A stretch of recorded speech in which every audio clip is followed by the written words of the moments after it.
Writers, rinse out your ear rolls and look sharpish. This is the Failing Writers Podcast. And more specifically, this is the Failing Writers Podcast episode where the flash fiction competition winners will be revealed.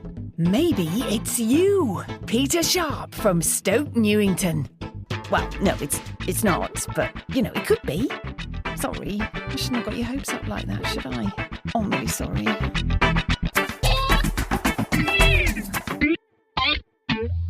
Welcome to the Failing Writers Podcast. Thanks so much for joining us. Do you know what? It's lovely to see you. Isn't it? Yeah. It's really, look at all their little expectant faces. I know. So if you didn't know by now, we are a podcast for anyone who has written anything, wants to write anything, is trying to write anything, or has anything that they want to write. We are here for you. Yeah, we are. We're like a big, creatively nourishing cuddle that'll help you get typing or scribbling. That's nice, Tom. Or even querying or self-publishing or submitting even. All of those. Or just kind of maybe thinking about those things. Less of a commitment. True. But the thinking part is often underrated, isn't it? It is, yeah, it's true. A nice, long, hard think can be the catalyst for many a great project. Indeed it can.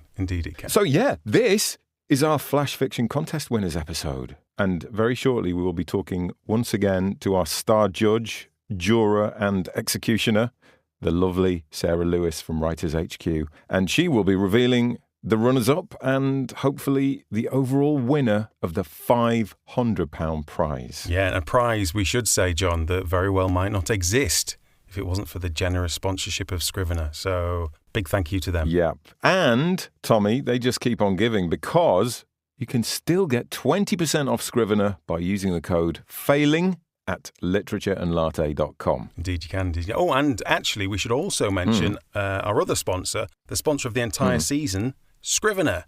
So big thank you to them as well. Yeah, amazing. Yeah. And we should mention that you can get 20% off Scrivener by using the code FAILING at literatureandlatte.com. Right. Is that all the sponsors mentioned, I think?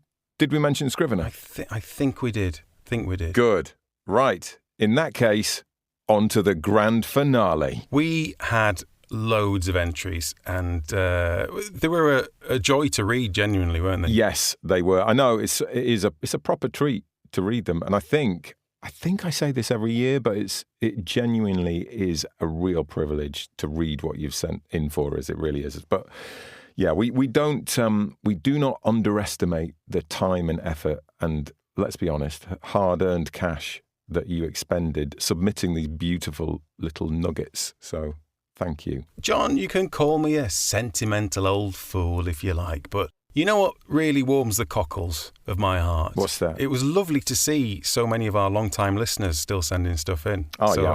Little roll call of honour. I noticed Jeff Harrison, Christian Fieldhouse, Stephen Stillbeck, Steve Salisbury, Simon Curtis, Aaron Courts, of course, Christoph Mikes Louis, Craig Margolis, Phil Oddy, Solomon Atkinson Padmore, Donald Fogarty, and probably a few others that I missed out. Apologies if I have. Yeah, almost certainly. I thoroughly enjoyed all of their stories. Yeah. And little tease forward, at least one of them might have made it through to the shortlist. You little tease, you are right there. Wow, that's actually a terrible thing to say, isn't it? Because now they'll all be sitting there going, "Ooh, it could be me." It's part of the fun, though, isn't it? The disappointment is part of it's character building for them, John. Yeah, it's preparing them for a life of being a writer.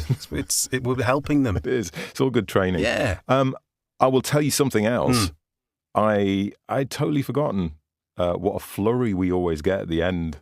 Because I was away with friends on deadline day, so I didn't check the inbox until the following day, and I was like, what? So, yeah, well, see, if you kind of see the general sort of them ticking through, it's less of a shock, but I can imagine if you come back to it after not seeing that, then it's like, whoa, that's a lot. Because I think there was something like 25% of entries that came in that last 24 hours. Yeah. So it's like a huge chunk. Yeah, I reckon it's all the leave your story to mellow writers, isn't it?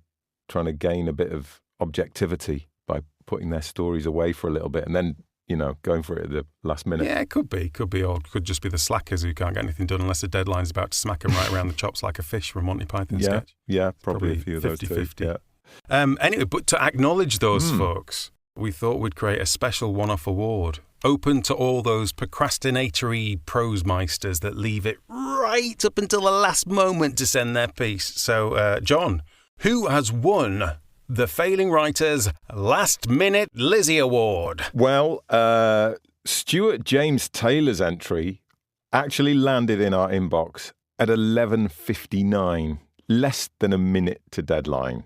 Cutting it pretty fine. But then, waltzing in without a care in the world, like everything was going in Matrix-style slow motion, came Bernie McQuillan, literally seconds before the entry window slammed shut. Not that we want to condone such blatant deadline surfing, John, but a T-shirt is on the way to you, Bernie. Well deserved. It was a little bit like watching Indiana Jones grabbing his hat from under the big stone door, wasn't it? Yeah, it was. Very exciting stuff, Bernie. Exciting. Thank you for that. Thank you. But I really hope this doesn't encourage everyone to leave next year's entry to the last minute. No, we're not doing that prize again. That was a one-off. No, that was a one-off. We're not encouraging that. No. I nearly forgot. We've actually got one more prize to give away. We had our first ever self-disqualification, didn't we? I've never seen that before. That was incredibly brave, honest, stupid. Delete as appropriate. Yeah, no, this was amazing. So we got a really lovely email from Victoria Gemmell, who contacted us to say she checked over a story after she'd sent it in, and it was actually 301 words. Now, obviously, it goes without saying, the stringent checks we put in place would have obviously picked that up. But for just being generally delightful and honest. And we really liked the story. We did. There's also a T-shirt on the way to you, Victoria. So actually, in hindsight, it's maybe quite clever because she actually got herself a T-shirt out of it, didn't she? Well done, mate. Very slick. T-shirt, that well done. Nice. Right. John, I think it's time for what everyone has been waiting for, the big one. Time to reveal those winners. No, it's time for the now traditional song where you squeeze in as many entries as possible. Okay. Here's the lovely Sarah Lewis, which means that it is time to do this, but wait before she takes the floor. As we know now, more is more. We loved Shyam Casanathan's dodgy diet aid, Claire Maley's drunken chair raid, a parsnip nightmare from Helen McCabe, and just don't ask John Preston how his food is made. There was Christian Fieldhouse's cold room, Marquetta Dowling's number 7 balloon, Esther Freeman's outlook of gloom, Dave McCabe's sudden feeling of doom, Will Melissa Mitchison's Jewel High-Speed busted, at Simon Curtis's Pete we were disgusted, Lucy Naylor's miscarriage of injustice, Phil Oddie's mud monster clearly can't be trusted, a quiet piece from Aaron Quartz, or is he a little horse, while Lucy Boulevard swims the road up to its source. We loved the cowboy gambler that was Athena Laws, an audacious Samuel Padmore on the golf course, Ursula Watson's Supernova X, Esther Freeman's reality check,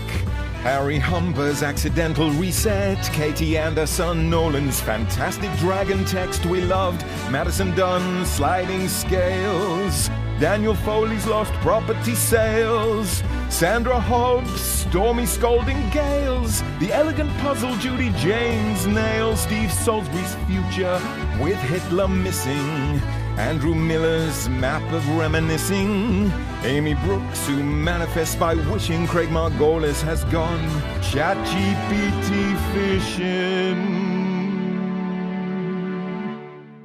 I always like to point out that if you weren't included in that song, it's not because your entry wasn't good enough, but it's much more dependent on John's ability to make sure your name or story subject rhymed. So, that is true. It's still one of the highlights of the contest. Of course. Right, now can we have a chat with Sarah and actually find out who's won, please, Tom? Yes, let's.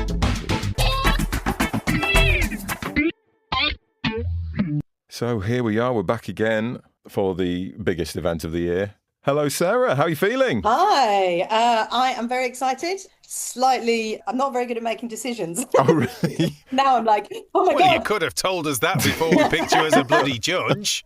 I'm just very indecisive, but I am confident in my decisions. But there is just that little thing, like that. Did I leave the oven on kind of feeling of just like, yeah. The right way around. Anyway. Well, this is partly why we're honestly so glad you're doing this. This is why we delegate the final judgment to someone else. Because otherwise we would have to do that. Because we're basically cowards. We don't want to have to make this decision. It's horrible. No, it's been fun. But yes, so you're feeling a little bit of the weight of burden, or do you feel a little bit giddy? A bit giddy. With this sort of godlike power? I'm feeling the power, for sure. Good. I definitely had a moment a couple of days ago, because I've read the stories. I've done 3 read-throughs. Nice, thorough. I did like a really quick one just for like a vibe check, and then a sort of slower read to like really understand the stories, and then I did a close read of each of them. Brilliant. Because I'm a nerd. And then and I think just before I did the close reading, I was suddenly like, oh my God, this is important, people. Yeah. I mean, it's important to everyone, to me as well. Yeah. But I was like, oh, this is going to make a big difference to absolutely. somebody. That's quite exciting. So we sent you 8 finalist shortlisters for you to pick from, and we're hoping that you've managed to pick 2 that you would highly commend, and then a third and a second and a first prize. Yes, I have done that. Brilliant. Excellent. Good start. And it was quite handy, actually, because I did not know about the honourable mentions, and I was deliberating over 5 stories, and I was going, I don't know what order these should be in. And then you emailed to say, don't forget the honourable mentions. And I was like, well, that's just made my life significantly easier. Oh, good. Good. I'm glad you mentioned that. I bet you were still struggling about which went where, though. You had the right number of slots, but now you have to actually put things in the slots. Yeah. I was going to ask you that, actually. How difficult stroke easy did you find the decision? Was it kind of obvious, in a way, the winner? Yeah, no, it's not been easy. It's not been easy at all. The stories are great. They're all great. And I sort of come from the unfortunate position that all writing is good just by dint of being done.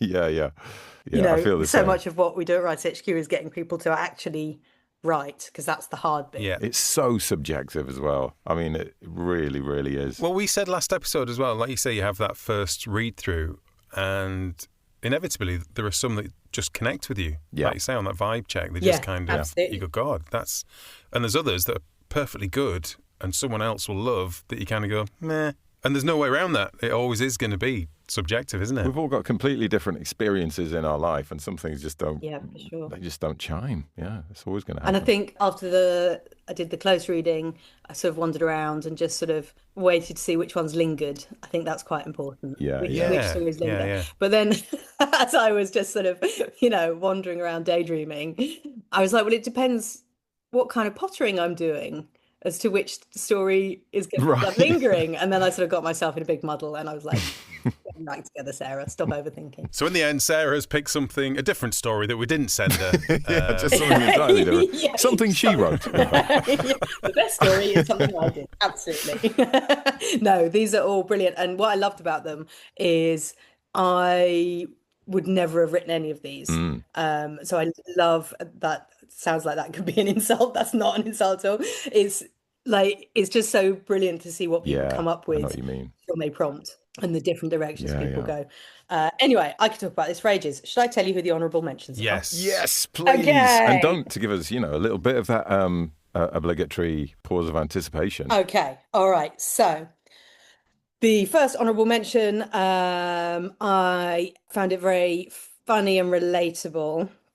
And so technically it was very simple but very effective, and I found it felt like life. Very real, very true to life, where there's just weird things happening all the time, and periodically you're like, oh, I'm just going to change everything and everything's going to be different, and so you change everything and then everything just turns out being the same. And that is Ellie's Bad Day. Oh, yes, I like that one. It's my first honourable mention. And that was by Jonathan Davies. Excellent. Well done, Jonathan. I enjoyed I found it very efficient. I thought all these stories were very efficient, actually, which is what you want in Flash. So that is the first honourable mention. The second honourable mention was, again, very sweet, very sad. I thought it was very, very clever. There's 2 characters who are both characterised very cleverly through one monologue. And we sort of got to see this sort of big change in her life and how she sort of tried to carry on and keep a kind of calmness in the face of a really horrible situation. And it was just very romantic. And that's Pax Romantica. Lovely. That was Kieran Ahern wrote that. Well done, Kieran. Yeah, well done, Kieran. That was another, well, they're all good, but that was another good one. And another good one. And that was quite a good one as well. And those two we will be reading out next week on our Runners-Up episode. So if you want to hear more about them, tune in next week. So yeah, well done, Kieran, and well done, Jonathan. Brilliant stuff. Okay. Now, third place. Yeah, this is the big one. This is where we get into the prize winners. Okay, so in third place. Again, I thought this was very funny. It was very clever and quite sad. There was a real twist at the end. But in terms of the sort of technical writing, it was incredibly well timed and really well executed. And you kind of spend the whole story reading it going, oh, well, this is a weird, amusing situation. And then there's this really lovely bait and switch at the end that I absolutely wasn't expecting, which had a very nice sort of gut punchy impact, which I love. And that is It's Bring Your Kids to Work Day. And that is Katie Lodge. Well done, Katie. Well done, Katie. Lovely story. That was probably one of my very, very, very, very favourites out of the whole lot. I love that one. Yeah. It was just a real good flow. It's great. What was strange about that one came in very early, didn't it? That was the first entry. I think it may have been the first. And it has the feeling of something that's been free-written, doesn't it? Do you know what I mean? Like someone's just gone, blah, blah, blah, blah, blah. Yeah. And I think that's one of its joys. I mean, I'm sure it was, it's been edited within an inch of its life, but it feels very breezy, which I think is what works so well, especially when you kind of get to the end and go, oh. And it really starts with a bang as well. It's like super in media res, if that's even a thing. You're straight in, hit the ground running, and you sort of almost have to catch up with the story as it goes along. It's definitely one of those twice readers, isn't it? Where you kind of read it and then you think, oh no, I need to read that again and just check what's happening in all these little bits, and then they mean a bit more the second time through. But let's have a listen so everyone can enjoy it.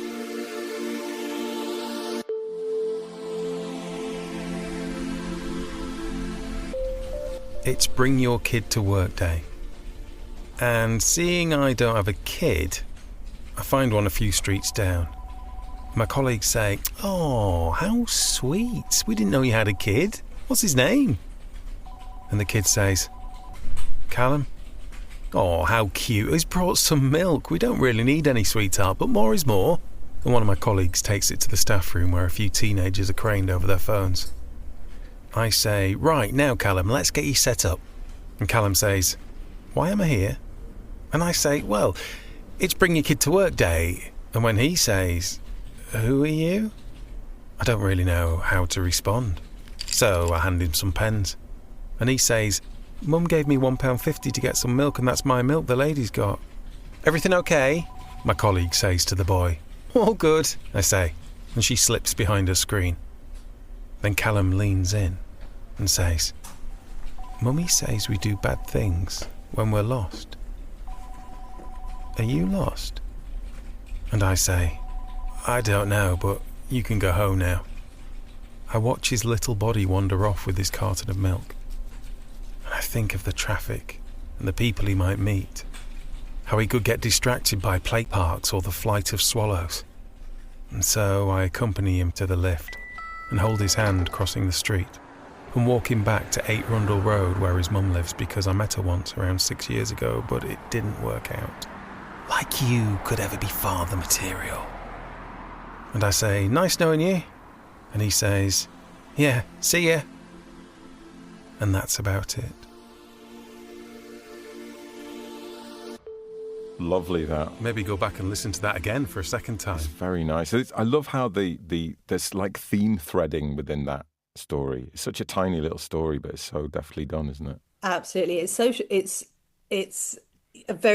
very short, isn't it? It's not even at the word count, and it's got all these different characters in it, and they're all very clearly drawn and in just a few words, and they're all kind of doing their own lives in their own way with these sort of very subtle interactions. And it's really... Yeah, it is very subtle, isn't it? You can sort of feel the prose kind of gently pointing you towards something, but you're not quite sure what it is right up until the end, which I think is really nice. Quite a very clever thing to do. You almost feel like it's one of these stories where it doesn't really do anything. It's just kind of an observation, just something a bit silly, and then it kind of twists that at the end, doesn't it? And you go, okay. Yeah, and it really is a big 180. This idea of just like plucking a kid off the street to take into your office is really funny. And weirdly disturbing in that. Yeah.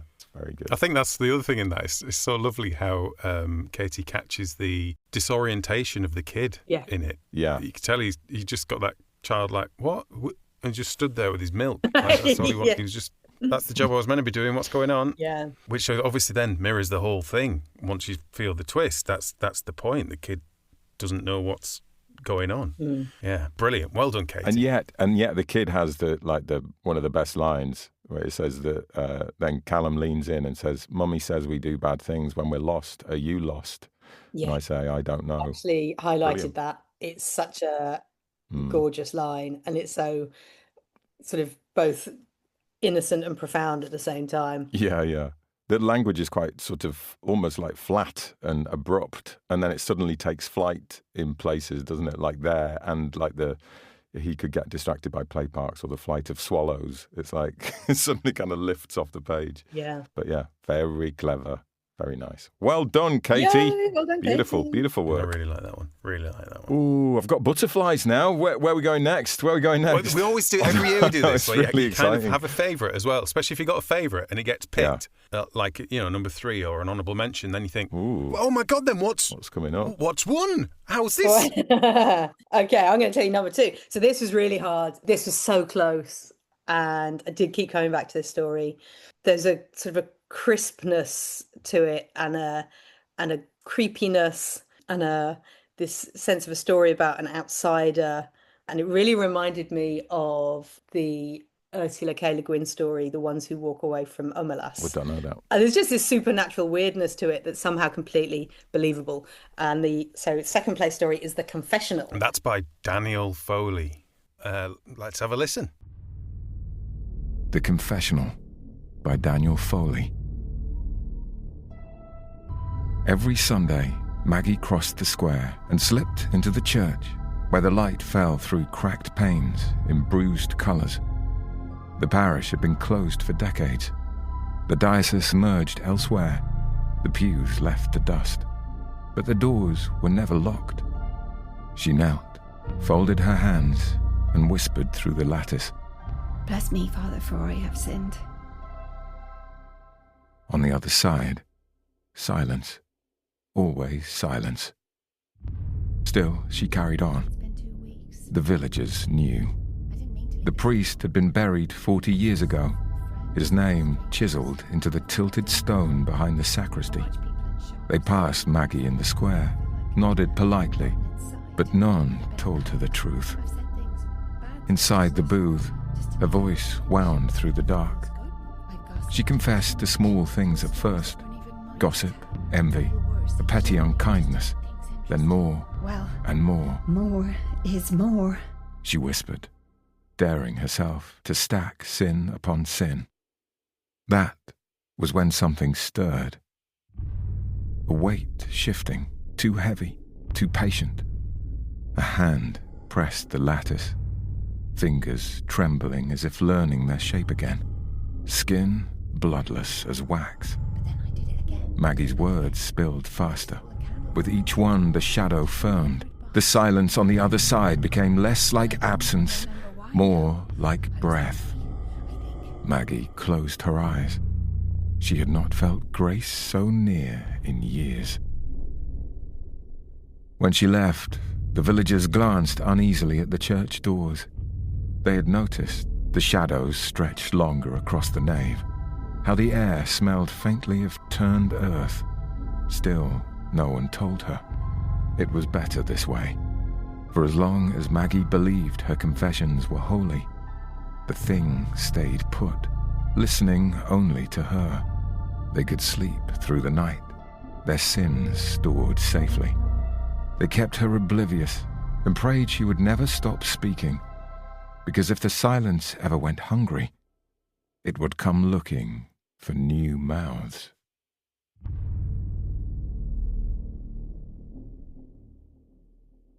I kept coming back to this story, and I loved the idea that this whole town only exists because this one woman keeps confessing her sins to a creature that isn't even there. And there was lovely sentence: for as long as Maggie believed her confessions were holy, the thing stayed put.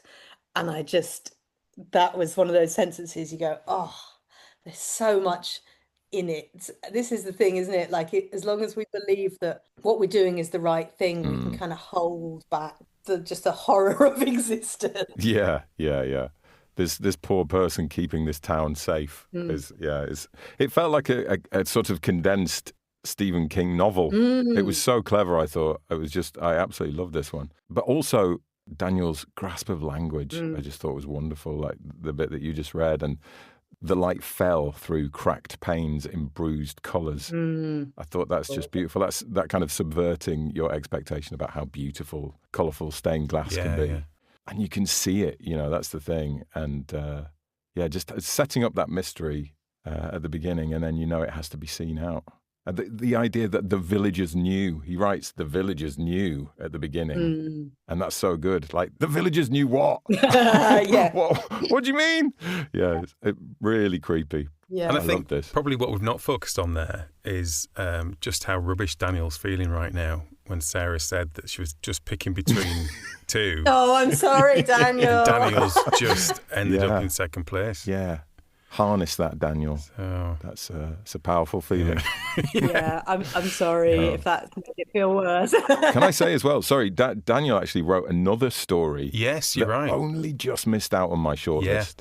Like, that's two genuinely brilliant bits of writing. That is a massive big up to Daniel. Really, really impressive to have two big hitters. Yeah, well done, Daniel. Right. All right, the big one. Are you ready? Yes. Yep. So, this one was actually a bit of a slow burn. First time I read it, I was like, okay.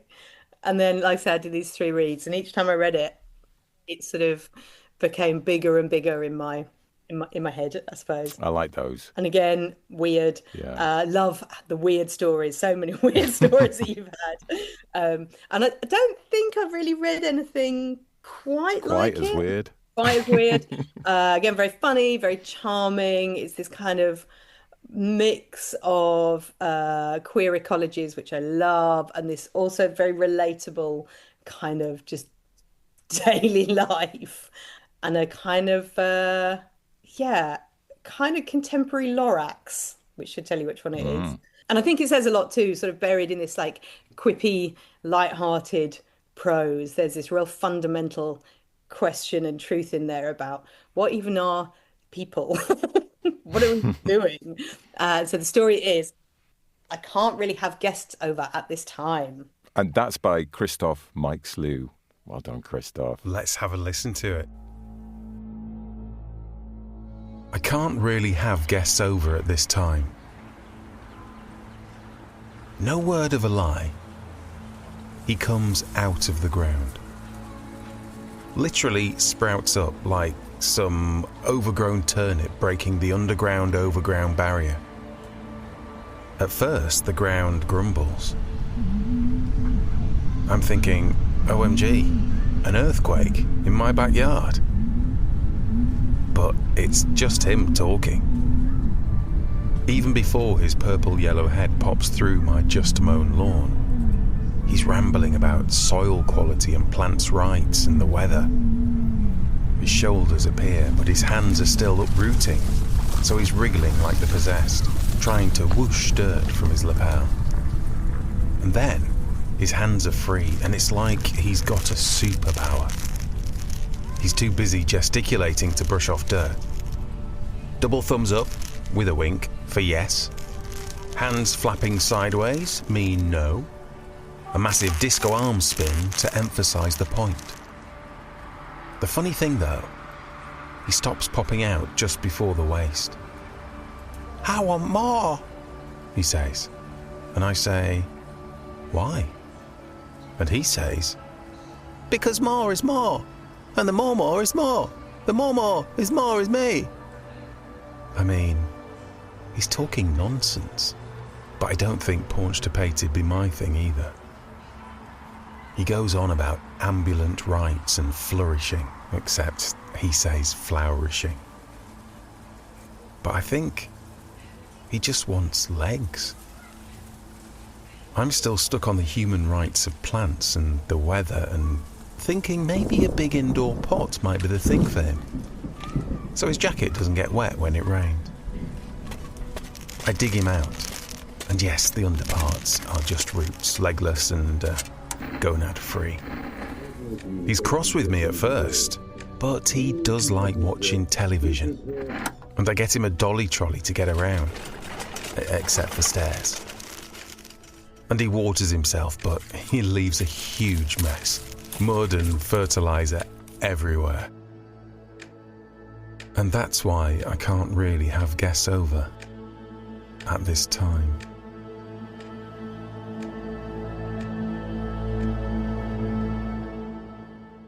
Well done, Christoph. I loved this story. I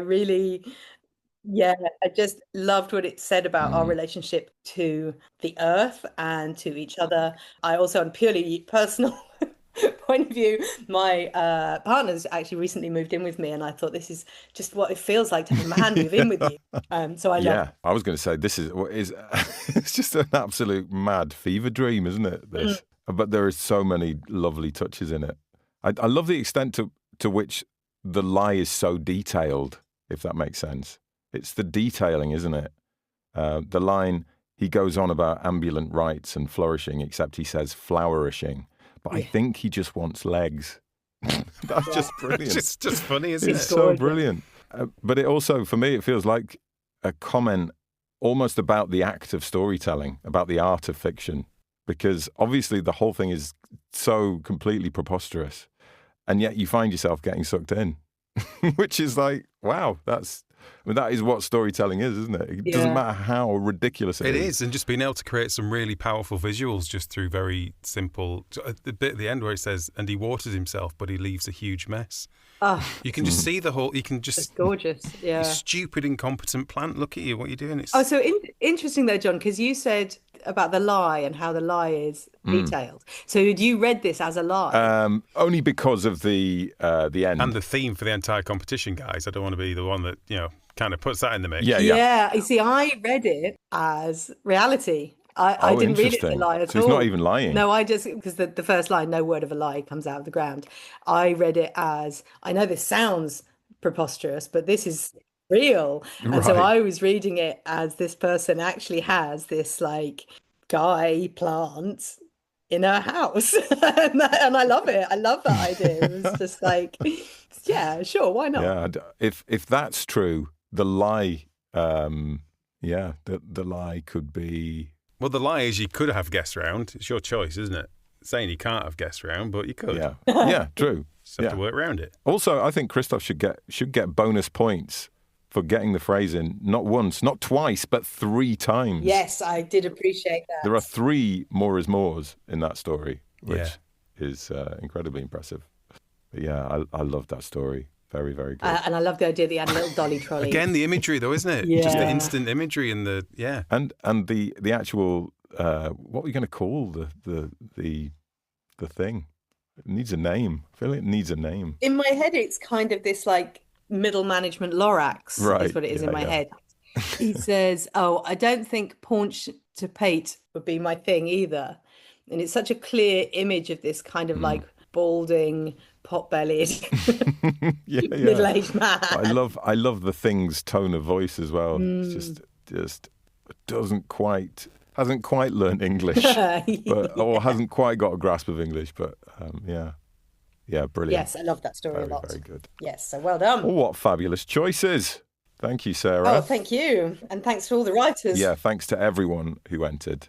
It was genuinely fantastic reading all your stories. Absolutely, it's been lovely reading them all. Brilliant. Well, thanks for being our judge. Yeah, thank you, Sarah. It's been a delight hanging out again. Absolutely, thanks for having me. Anytime, I'm always around to read more stories. Yeah. So, well, best of luck with everything Writers HQ. You're currently doing a Write November at the moment for writers who used to enjoy attempting to get a novel down in a month. Yeah, so obviously NaNoWriMo is gone, and every writing organisation in the entire world is trying to fill that space. Yes, I've noticed that, yeah. And so we're doing Write November. We're not trying to write a novel because that's insane, but we're just writing what feels good. What you're able to in the time, which seems more sensible, to be fair. Yeah, so that is all very good fun. And I'm also currently writing our Christmas writing Advent, which is making me laugh. Yesterday, I managed to get a somehow a Plato Lord of the Rings joke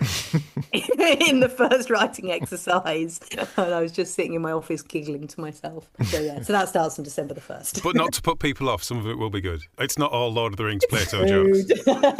It's not a very highbrow Plato joke at all. It really isn't. And I had to look on Wikipedia in order to make the joke. That's fine. That's fine. It's all very silly. So when does that start? Is that at the start of December? Yeah, that's the it's called 5 Days of Writemas. We used to do a whole 24-day Advent.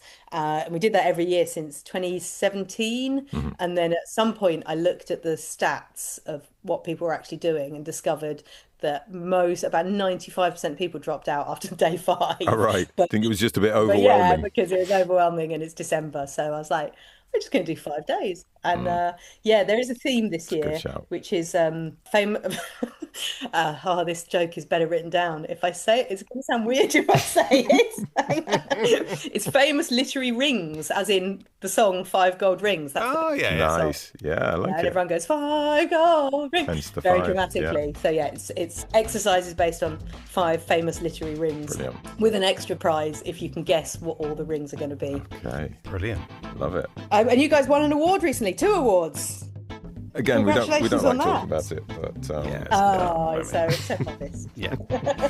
But yeah, we'll stay on the line for an hour after this, obviously, and we'll tell you all about it. Yeah. Fantastic. Well, good luck with everything. Speak to you soon. Thanks very Cheers, much. Sarah. Take care. Bye. Bye then.